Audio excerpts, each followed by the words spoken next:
Hello student, welcome to my channel. आज से हम एक नया चैप्टर शुरू करने जा रहे हैं जिसका नाम है मेटल्स एंड नॉन मेटल, जो कि चैप्टर 3 है क्लास 10th का। तो चलो इसको स्टार्ट करते हैं।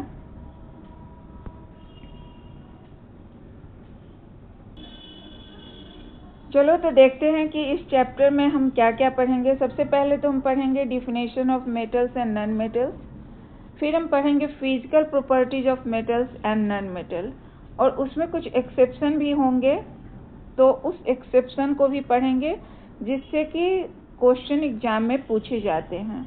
तो इस एक्सेप्शन को अपने माइंड में रखेंगे।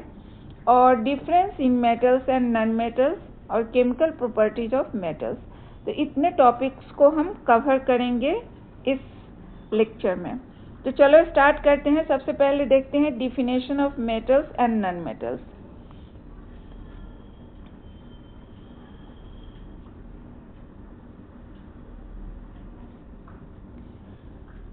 मेटल्स एंड नॉन मेटल को डिफाइन करने से पहले हम थोड़ा सा पीरियोडिक टेबल को देखेंगे और क्लास 9th में जाएंगे। क्लास 9th में हमने elements and compound and mixture के बारे में पढ़े हैं। तो एलिमेंट्स को हमने डिवाइड किया था 3 पार्ट्स में। पहला पार्ट था मेटल, दूसरा था नॉन मेटल और तीसरा था मेटेलॉइड्स।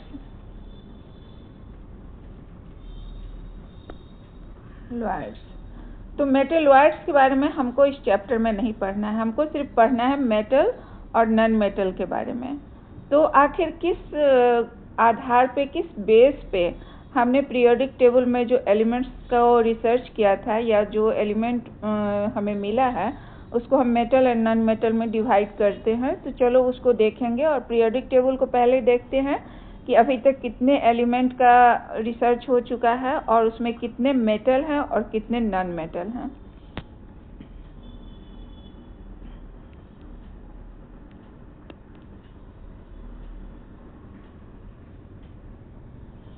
तो ये हमारा पीरियोडिक टेबल है। पीरियोडिक टेबल में हम देख सकते हैं कि हमारा मेटल जो है सबसे ज़्यादा मेटल ही है जो कि ब्लू कलर का है, और नॉन मेटल जो है जो कि ग्रीन कलर का है वो कम ही है नॉन मेटल, और येलो कलर में जो है वो मेटेलॉइड्स है जिसके बारे में हमें पढ़ना नहीं है।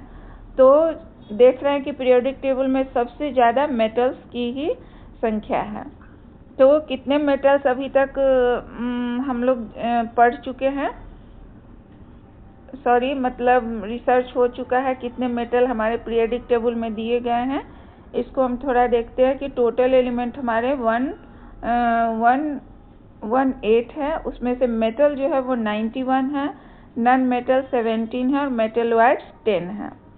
तो अब एलिमेंट्स को मेटल और नॉन मेटल में डिवाइड किया गया है, किस आधार पे किया गया है, और चलो उसको हम देखते हैं डिफिनेशन ऑफ मेटल्स को। अब यहाँ से स्टार्ट होता है हमारा इस चैप्टर का पहला टॉपिक।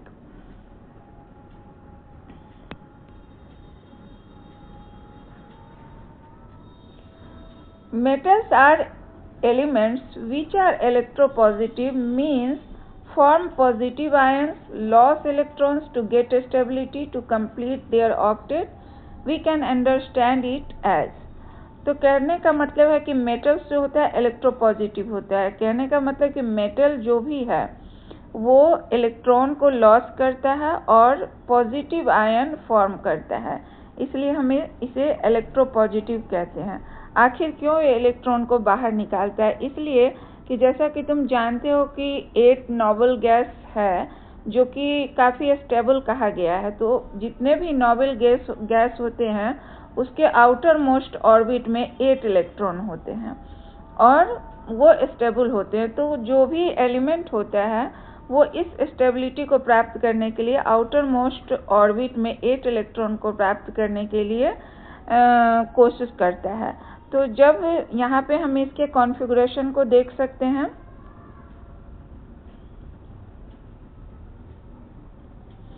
इसके कॉन्फ़िगरेशन को देखें कि सोडियम में का कॉन्फ़िगरेशन 281 है, इसका एटॉमिक नंबर 11 होता है, इसका एटॉमिक नंबर 11 होता है।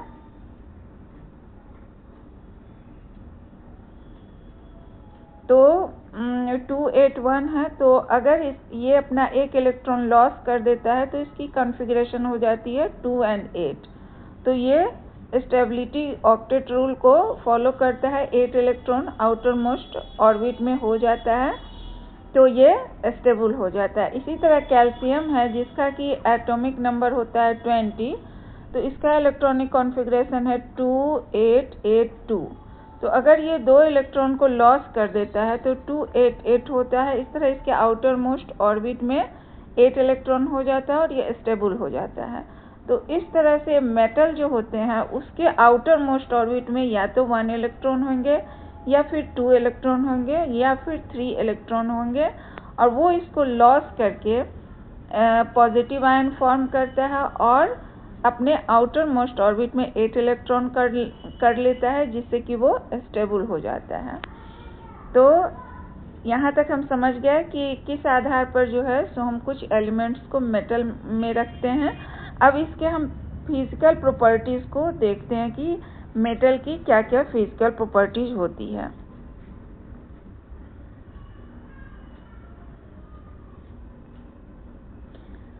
Metal in their pure state have a shining surface. This properties is called metallic luster. जब मेटल प्योर स्टेट में होता है, कहने का मतलब यदि वो ओर्स या मिनरल्स के फॉर्म में नहीं है, प्योर स्टेट में होता है तो उसमें एक चमक होती है। उस चमक को हम मेटलिक लस्टर कहते हैं। जो भी मेटल होगा उसमें एक चमक होगी। हालांकि इसमें कुछ एक्सेप्शन भी है, उसको हम देखेंगे और उसको याद रखेंगे। जनरली एग्जाम में क्वेश्चन एक्सेप्शन से पूछे जाते हैं। अब हम कुछ महत्वपूर्ण जो है मेटल जो है इम्पोर्टेंट मेटल उसको देखते हैं, उसके एग्जाम्पल को देखते हैं।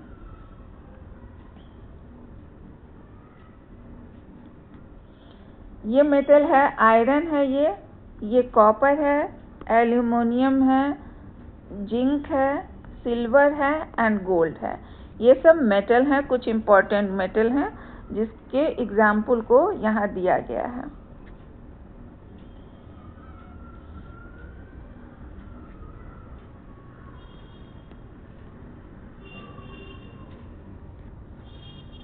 अब इसके नेक्स्ट फिजिकल प्रॉपर्टीज को देखते हैं। Metals are generally hard, the hardness varies from metal to metal.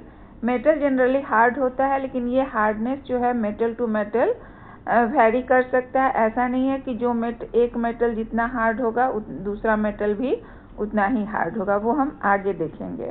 Third इसकी प्रॉपर्टी है मैलिएबिलिटी। कहने का मतलब जब मेटल को पीट कर सीट के रूप में बदल दिया जाता है तो यह प्रॉपर्टी जो होता है वो मैलिएबिलिटी कहलाती है। गोल्ड और सिल्वर जो है सबसे ज़्यादा मैलिएबल होता है, इसलिए इससे ज्वेलरी बनाया जाता है। Metals can be beaten into thin sheet. This property is called malleability. Gold, silver are the most malleable metals. तो ये तीसरा प्रॉपर्टी हुआ। अब फोर्थ प्रॉपर्टीज को देखते हैं।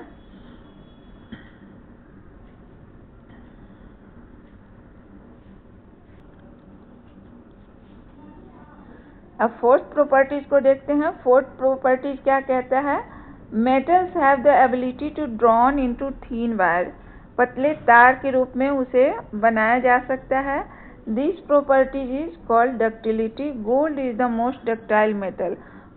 जो हमारे घर में इलेक्ट्रिक वायर लगा रहता है उसमें भी जो मेटल का जो वायर लगाया जाता है वो मेटल को वायर के रूप में कन्वर्ट किया जाता है, इसे डक्टिलिटी कहते हैं। गोल्ड जो है वो सबसे ज़्यादा डक्टाइल मेटल है। और फिफ्थ है इसका कि metals are good conductor of heat and electricity. Metals have high melting point.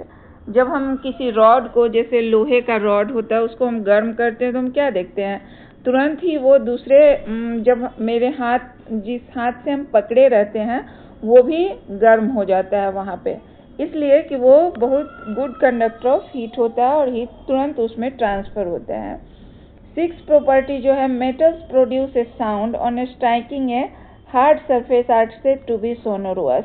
Metal को जब हम स्ट्राइक करते हैं किसी हार्ड सरफेस से तो वो एक साउंड क्रिएट करता है। इस प्रॉपर्टी को हम सोनोरस कहते हैं। स्कूल में जब घंटी बजती है तो वो भी मेटल पे, जब मेटल का ही बना रहता है, तो जब हम उस पर हार्ड सब्सटेंस से हैमर करते हैं तो वो साउंड प्रोड्यूस करता है। अब 7th प्रॉपर्टी क्या है?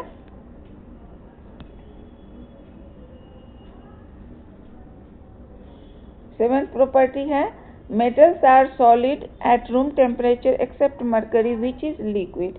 मेटल जो होता है जनरली सॉलिड होता है, लेकिन मरकरी एक्सेप्शन है जो कि लिक्विड होता है, लेकिन ये मेटल ही है।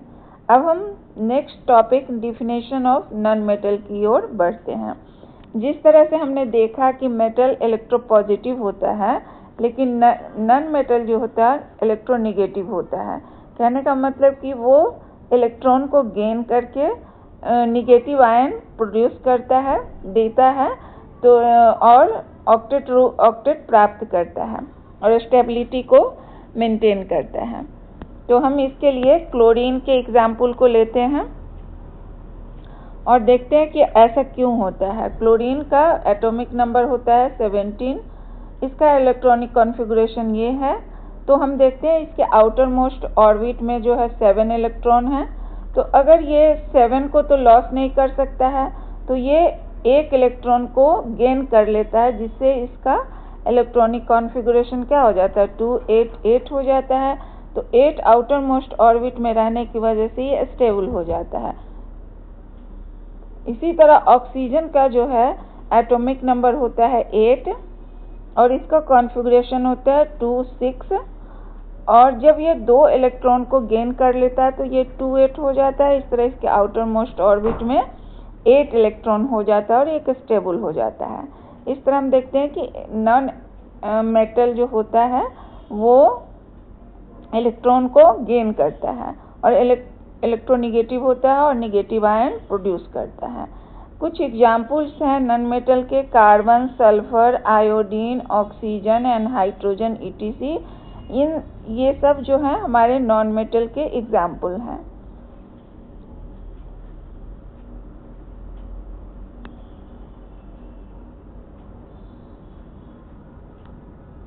यहाँ पे हम कुछ नॉन मेटल को देख लेते हैं। ये है सल्फर, ये कार्बन है, ये फास्फोरस है, क्लोरीन, ब्रोमीन और iodine, nitrogen, oxygen, hydrogen and helium. ये सब कुछ हमारे नॉन मेटल के एग्जाम्पल हैं।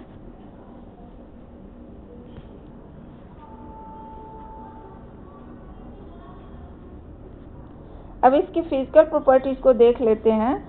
नॉन मेटल जनरली ब्रिटल होता है, मतलब वो सॉलिड नहीं होता है और ब्रिटल होता है। दूसरा है the non metal are either solid और gas except bromine which is a liquid. या तो वो सॉलिड होगा या गैसेस होगा, लेकिन ब्रोमीन जो है नॉन मेटल है, फिर भी ये लिक्विड है। नॉन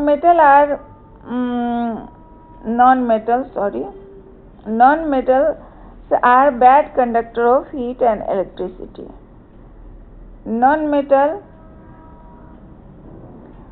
आर नॉन सोनोरस, उसमें कोई साउंड नहीं क्रिएट करता है। Non metals have low melting points and boiling point. Non metals are non ductile. Non metals are dull in appearance. तो जो मेटल की प्रॉपर्टीज है उससे जस्ट रिवर्स नॉन मेटल की प्रॉपर्टीज होती है। तो ये हमारा फिजिकल प्रॉपर्टीज हुआ नॉन मेटल का। अब नेक्स्ट देखते हैं, इसमें कुछ एक्सेप्शन भी है, उस एक्सेप्शन को हम देखते हैं। क्या है हमारा एक्सेप्शन? एक्सेप्शन फर्स्ट है कि metals have high melting point. जैसा कि हम बता चुके हैं कि मेटल का मेल्टिंग पॉइंट बहुत हाई होता है, लेकिन इसमें एक्सेप्शन है गैलियम एंड सेसियम, जो कि मेटल तो है लेकिन इसका मेल्टिंग पॉइंट काफ़ी लो होता है, और जिसकी वजह से इसको हम सिर्फ हाथ में रखते हैं तो ये तुरंत मेल्ट हो जाता है, मतलब पिघल जाता है। नॉन मेटल आयोडीन जो है वो नॉन मेटल है, फिर भी वो लस्ट्रस है, मतलब उसमें चमक होती है। तो ये एक्सेप्शन को निश्चित रूप से माइंड में रखना है, याद करके रखना है, ताकि एग्जाम में जनरली एक्सेप्शन से ही क्वेश्चन पूछे जाते हैं।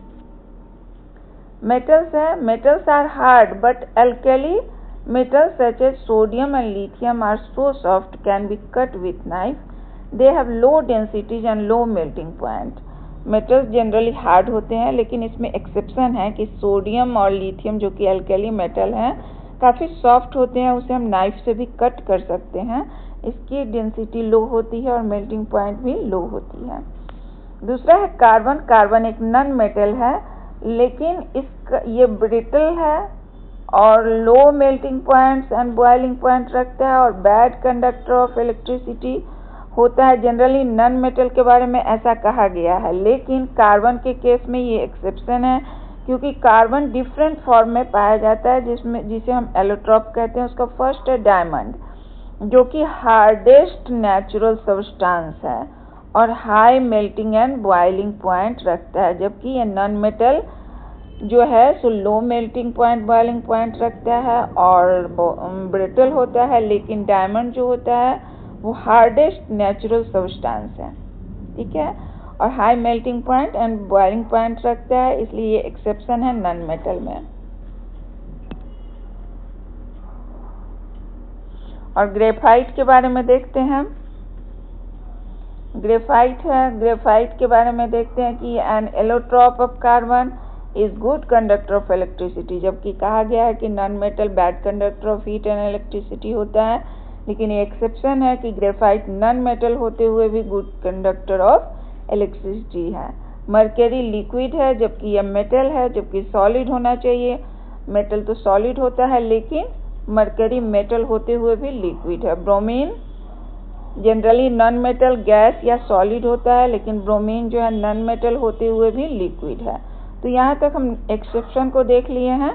अब हम नेक्स्ट सेक्शन की ओर बढ़ते हैं और थोड़ा सा इस डिफरेंस देख लेते हैं मेटल एंड नॉन मेटल में, ताकि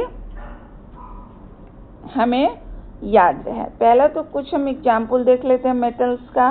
कॉपर, सोडियम एंड आयरन, ये दोनों तीनों जो है मेटल्स के एग्जाम्पल हैं। इसी तरह नॉन मेटल के ब्रोमीन, ऑक्सीजन एंड क्लोरीन है। पहला है कि सॉलिड है, ये होता है ये एक्सेप्ट मरकरी। मरकरी को छोड़ करके जनरली मेटल सॉलिड ही होते हैं। नॉन मेटल जो होते हैं सॉलिड होते हैं या गैस होते हैं, लेकिन ब्रोमीन जो है वो लिक्विड है। Good conductor of heat and electricity है, bad conductor of heat and electricity है। सोनोरोअस होता है मेटल, ये नॉन सोनोरोअस होता है।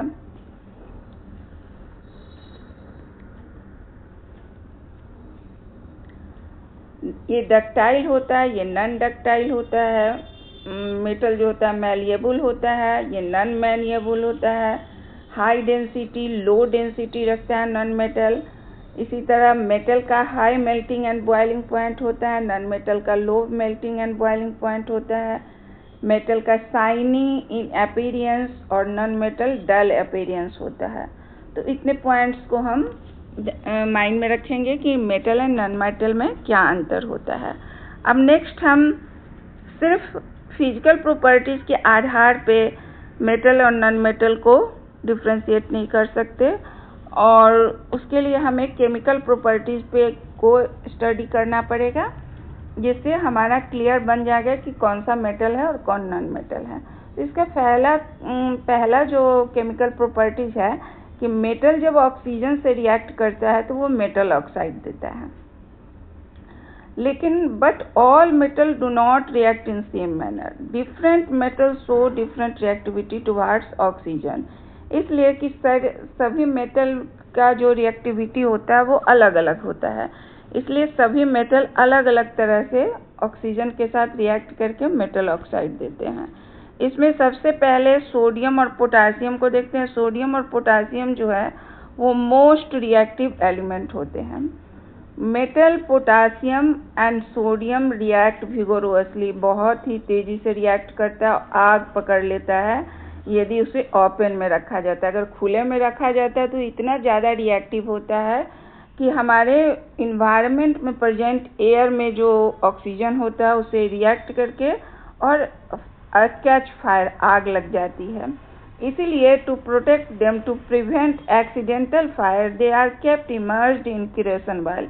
इसलिए इस चीज़ को बचाने के लिए, इसको केरोसिन ऑयल में रख के तब इसे प्रिवेंट किया जाता है।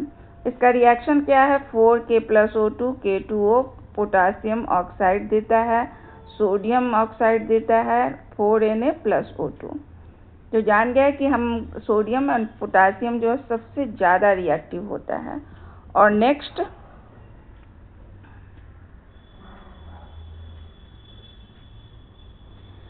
जो मेटल है वो Mg है, एल्युमिनियम है, जिंक, लीड। ये रिएक्ट करता है ऑर्डिनरी टेम्परेचर पे, रिएक्ट करता है ऑक्सीजन के साथ और एक protective thin layer of oxide बनाता है। जैसे कि मान लो कि ये हमारा एल्युमिनियम है और ये जब एट ऑर्डिनरी टेम्परेचर पे रिएक्ट करता है तो एक थीन लेयर इस पर बना देता है, थीन लेयर ऊपर बना देता है, और जो कि फर्दर इसको ऑक्सीडेशन होने से प्रिवेंट करता है, यानी कि मेटल को प्रिवेंट कर देता है। तो सेकेंड रिएक्टिविटी जो है वो मैग्नीशियम और एल्युमिनियम और जिंक और पीवी का है, जो ऑर्डिनरी टेम्परेचर पर एयर के साथ एयर में प्रेजेंट ऑक्सीजन के साथ रिएक्ट करके ऑक्साइड का एक थीन लेयर बनाता है और जो कि प्रिवेंट करता है फर्दर ऑक्सीडेशन से। इसका इक्वेशन क्या है, 2Mg+O2 2MgO magnesium oxide, 4Al+3O2 Al2O3 aluminium oxide. And third में है iron. Iron does not burn on heating, गर्म करने पे बर्न नहीं करता, but iron filing burn vigorously when sprinkled in the flame of the burner. वैसे iron burn नहीं करता है, लेकिन आयरन फीलिंग्स जो होता है वो विगोरोसली कहता है जब बर्नर के फ्लेम के पास ले जाया जाता है।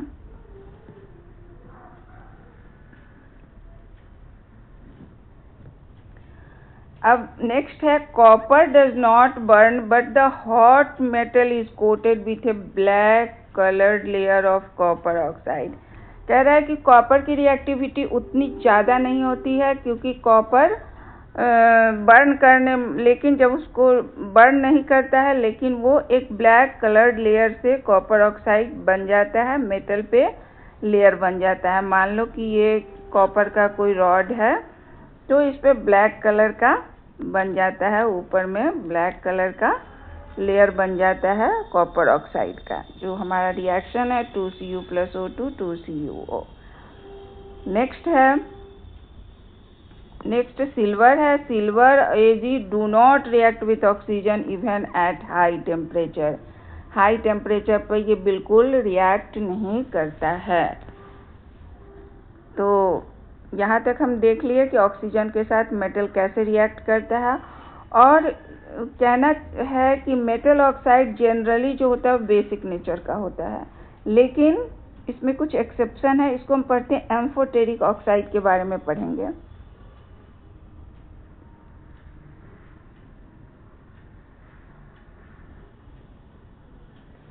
एम्फोटेरिक ऑक्साइड क्या होता है? Metal oxide generally basic in nature. क्यों हम समझते हैं कि बेसिक नेचर का होता है? मान लो कि कॉपर ऑक्साइड है, जब ये हाइड्रोक्लोरिक एसिड के साथ रिएक्ट करता है तो CuCl2 देता है और वाटर देता है। हम फर्स्ट चैप्टर में पढ़ चुके हैं कि जब कोई बेस ही जब एसिड से रिएक्ट करता है तो क्या देता है? सॉल्ट देता है और प्लस वाटर देता है। तो यहाँ पे हम देख रहे हैं कि वाटर दिया, ये सॉल्ट दिया और ये एसिड है। तो Cua बेस है तभी ये सॉल्ट और वाटर दिया है। तो इस तरह से हम देखें कि मेटल ऑक्साइड जो होता है जनरली बेसिक नेचर का होता है, जो when react with acid gives salt and water. लेकिन कुछ ऐसे मेटल ऑक्साइड हैं जो एसिड के साथ भी रिएक्ट करते हैं और बेस के साथ भी रिएक्ट करते हैं और सॉल्ट और वाटर देते हैं। इस तरह के मेटल ऑक्साइड को हम एम्फोटेरिक ऑक्साइड कहेंगे। ऐसा मेटल ऑक्साइड जो एसिड के साथ भी रिएक्ट करता हो और बेस के साथ भी रिएक्ट करता हो उसको हम एम्फोटेरिक ऑक्साइड कहते हैं। अब इसके इक्वेशन को देखते हैं और एग्जाम्पल को देखते हैं। इसका एग्जाम्पल है एल्युमिनियम ऑक्साइड। एल्युमिनियम ऑक्साइड जब हाइड्रोक्लोरिक एसिड के साथ रिएक्ट करता है तो एल्युमिनियम क्लोराइड देता है और वाटर देता है। यहाँ पे हम देख रहे हैं कि एल्युमिनियम ऑक्साइड एसिड के साथ रिएक्ट कर रहा है, लेकिन एल्युमिनियम ऑक्साइड बेस के साथ भी रिएक्ट करता है। सोडियम हाइड्रोक्साइड एक बेस है, तो ये देता है सॉल्ट एंड वाटर। इसको कहते हैं सोडियम एल्यूमिनेट। इस तरह हमारा Al2O3 जो है एम्फोटेरिक ऑक्साइड है, क्योंकि इसने एसिड के साथ भी रिएक्ट किया है और बेस के साथ भी रिएक्ट किया है। लेकिन जनरल केस में metal oxide generally basic nature का होता है। अब नेक्स्ट टॉपिक की ओर बढ़ते हैं।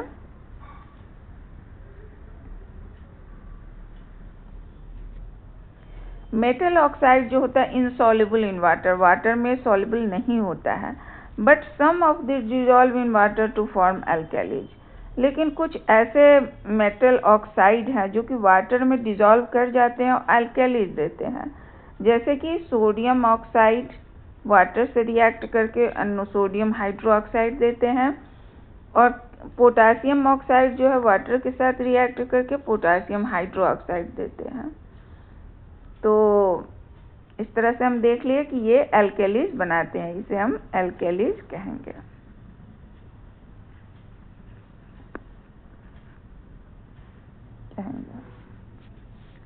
अब नेक्स्ट है रिएक्शन विथ वाटर। वाटर के साथ किस तरह से रिएक्शन होता है वो देखते हैं।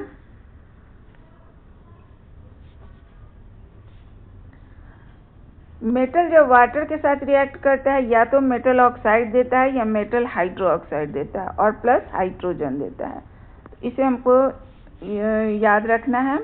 But reactivity vary metal to metals की रिएक्टिविटी सीरीज के अनुसार ही ये रिएक्शन होता है। जो ज़्यादा रिएक्टिव होगा वो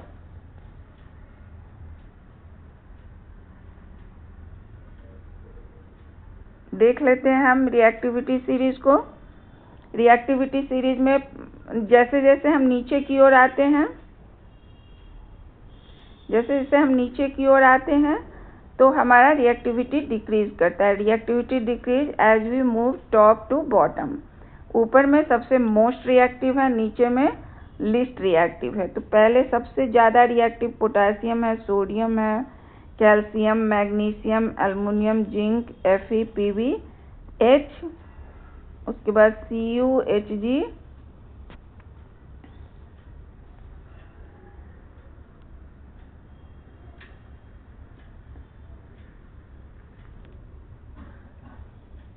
Ag, Au gold and silver है।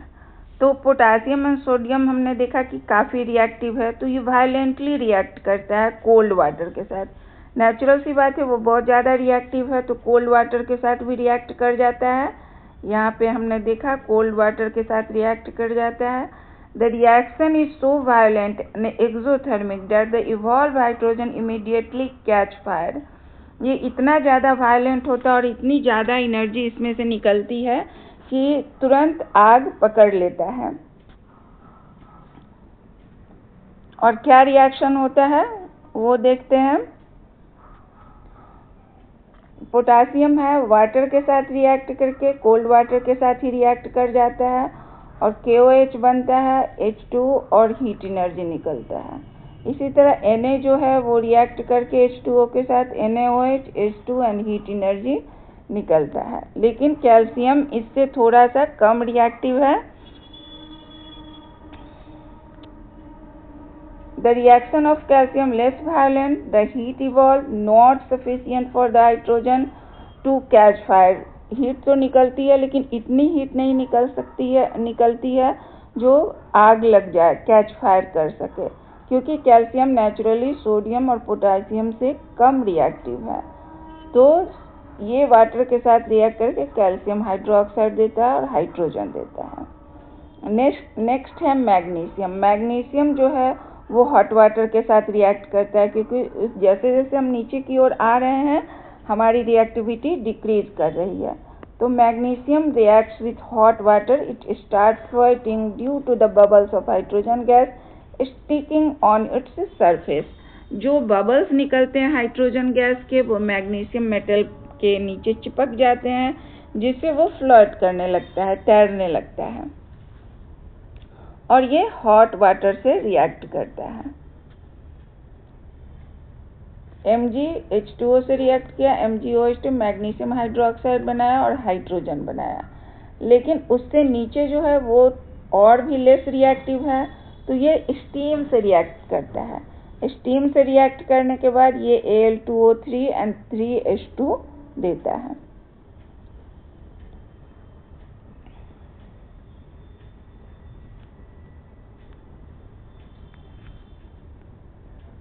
और Fe जो है वाटर से रिएक्ट करके Fe3O4 और हाइड्रोजन देता है। और सबसे नीचे में आता है रिएक्टिविटी सीरीज में, जो कि डोंट रिएक्ट विथ वाटर, ये वाटर के साथ रिएक्ट नहीं करता है क्योंकि इसकी रिएक्टिविटी बहुत ही कम है।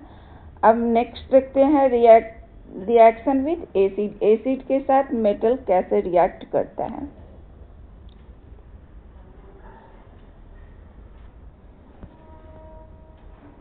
मेटल डाइल्यूट HCl के साथ रिएक्ट करके सॉल्ट एंड हाइड्रोजन देता है। ये एक डिस्प्लेसमेंट रिएक्शन है। डिस्प्लेसमेंट रिएक्शन में तुमने क्या पढ़ा था कि A और BC है तो देता क्या है AC प्लस B। ऐसा क्यों देता है? क्योंकि A is more reactive than B, तभी ये रिएक्शन होता है। तो Mg जो है जब एसिड से रिएक्ट करता है तो H जो है H से ज़्यादा रिएक्टिव है Mg। रिएक्टिविटी सीरीज में हम देख चुके हैं कि H से ज़्यादा Mg रिएक्टिव है, तो ये H को रिप्लेस करके MgCl2 देगा और हाइड्रोजन गैस बाहर निकाल देता है।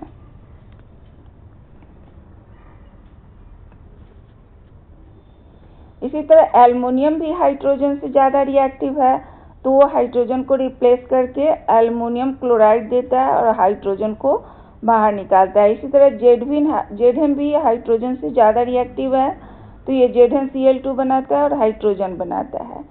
आयरन भी हाइड्रोजन से ज़्यादा रिएक्टिव है, रिएक्टिविटी सीरीज में देख सकते हो, कंफर्म हो सकते हो। तो FeCl2 देता है और हाइड्रोजन गैस निकलता है। और जेडन भी हाइड्रोजन से ज़्यादा रिएक्टिव है, तो ये ZnSO4 देता है और हाइड्रोजन गैस निकलता है। लेकिन इन केस ऑफ HNO3, अगर हम HNO3 यूज़ करते हैं, नाइट्रिक एसिड का यूज़ करते हैं, तो एक्सेप्शन केस है, क्योंकि नाइट्रिक एसिड जो है एक स्ट्रॉन्ग ऑक्सीडाइजिंग एजेंट है। ऑक्सीडाइजिंग एजेंट का क्या मतलब होता है? दूसरों को ऑक्सीडाइज करेगा और खुद रिड्यूस हो जाएगा। तो ऑक्सीडाइज करने का क्या मतलब हुआ? उसमें हम ऑक्सीजन को ऐड करेंगे। तो जब हाइड्रोजन निकलता है रिएक्शन में, तो उसमें ये HNO3 के ऑक्सीजन से जुड़ के ये वाटर बना देता है और ये खुद रिड्यूस हो जाता है N2O, NO और NO2 में। तो इसमें से हाइड्रोजन रिप्लेस हो जाता है। तो इस तरह से नाइट्रिक एसिड के केस में ये एक्सेप्शन है, ये हाइड्रोजन गैस नहीं निकलती है, बल्कि लास्ट प्रोडक्ट जो होगा वो हमारा वाटर होगा। अब इसको हम समझ लिए हैं। अब हम मैग्नीशियम और मैग्नीज के बारे में देखें कि वो डाइल्यूट HNO3 से रिएक्ट करता है और हाइड्रोजन गैस निकालता है। डाइल्यूट का क्या मतलब होता है कि मतलब वाटर ज़्यादा होगा और एसिड कम होगा, तो उसको डाइल्यूट नाइट्रिक एसिड कहते हैं। A rate of formation of bubbles जो होगा is directly proportional to reactivity of metals. Metal जितना ज़्यादा रिएक्टिव होगा उतना ज़्यादा बबल्स निकलेंगे हाइड्रोजन के। तो हमारा रिएक्टिविटी कैसे है? Mg सबसे ज़्यादा रिएक्टिव है, फिर Al, फिर Zn, फिर Fe। The reaction is more exothermic in this case. इस केस में एक्सोथर्मिक रिएक्शन होगा। एक्सोथर्मिक कहने का मतलब बहुत लार्ज अमाउंट ऑफ हीट निकलती है रिएक्शन में। अब नेक्स्ट पढ़ेंगे एक्वारिजिया, जिसको कि हिंदी में अम्लराज भी कहते हैं। क्या है aqua regia? Concentrated hydrochloric acid conc HCl और concentrated nitric acid conc HNO3 अगर 3:1 में प्रेजेंट हो तो उसको हम कहते हैं एक्वारिजिया। ठीक है। Aqua regia is a highly corrosive fuming liquid. It is one of the few reagents that is able to dissolve gold and platinum. ठीक है। तो एक्वारिजिया जो है कॉन्क HCl कॉन्क HNO3 3:1 में प्रेजेंट होता है। अब हम नेक्स्ट प्रॉपर्टीज को देखते हैं।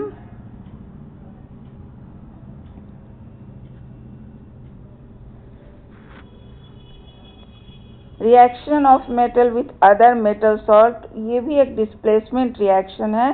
जैसे मान लो A + BC है, मतलब मान लो कि तुम्हारा Cu है एंड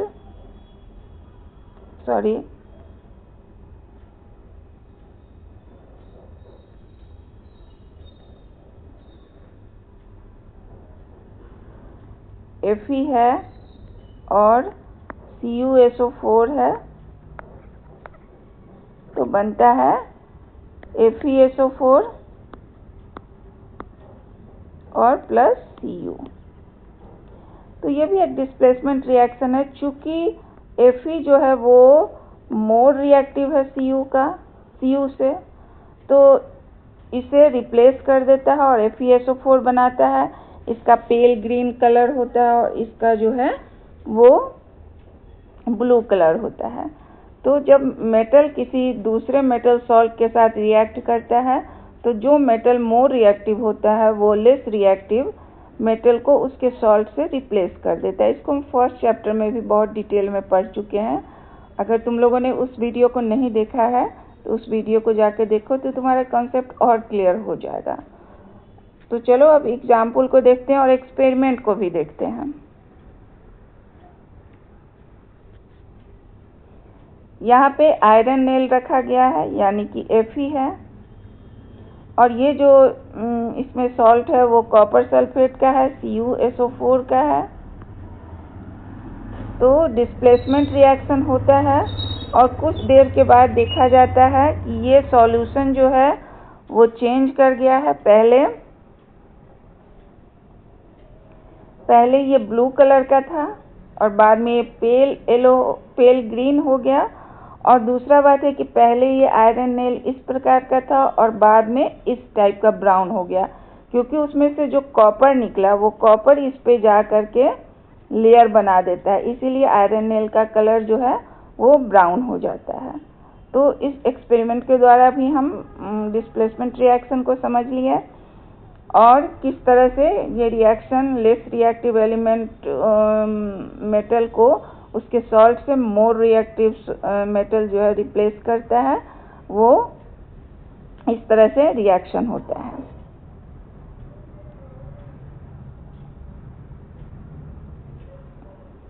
अब ये इसका रिएक्शन है Fe CuSO4 FeSO4 and Cu। Blue colour होता है इसका, पेल ग्रीन होता है FeSO4 का colour. We saw all metal do not react with oxygen, water and acid, so we are not able to arrange metal in decreasing order of their reactivity. Displacement reaction give evidence to arrange metal according to their reactivity of metal. हमने देखा कि metals जो है oxygen, water and acid से react करता है, लेकिन उस आधार पे हम रिएक्टिविटी सीरीज को नहीं बना सकते हैं। हम डिस्प्लेसमेंट रिएक्शन के द्वारा ही इसको कंफर्म किए कि कौन मेटल ज़्यादा रिएक्टिव है, कौन मेटल लेस रिएक्टिव है, क्योंकि जो डिस्प्लेस कर दिया वो मोर रिएक्टिव है, जो डिस्प्लेस हो गया वो लेस रिएक्टिव है। इस तरह से हमने रिएक्टिविटी सीरीज को बना लिया। तो इस तरह से इस लेक्चर को हम यहीं समाप्त करते हैं। कुछ प्रॉब्लम अराइज करता है कमेंट सेक्शन में पूछ सकते हो, और वीडियो के नेक्स्ट नोटिफिकेशन के लिए सब्सक्राइब करो इस चैनल को, और मिलते हैं नेक्स्ट वीडियो में। Till then bye bye.